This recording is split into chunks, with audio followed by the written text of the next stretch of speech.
ว่ากินได้ล่ะห้องเช่านี้ที่จ่ายเงินค่าเช่าเดือนก่อนที่เป็นคนเช่าแต่เขาเป็นผู้มานอนเป็นหลักประตูลงนอนเขาคงนอนพัก100 ปีได้ต้องลา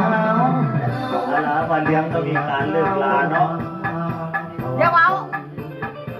ห้องนี้ที่จ่ายเงินค่าเช่าเดือนก่อนที่แค่ดูเบอร์ก็รู้ว่าคนช่วงเท่าใดยินเสียงร้องจะลอยจากบ้านไหนแก่ฟังจนแม่แก่ใจน้องไม่ชายแม่ไม่นอนพอแล้วบ้าใส่กรอนคุยกันทำร้ายที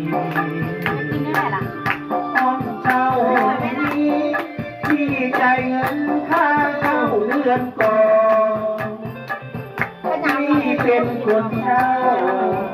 แต่เขาเป็นผู้มานอนเป็นหลักประตูลงนอนเขาคงนอนพัก100 ปีได้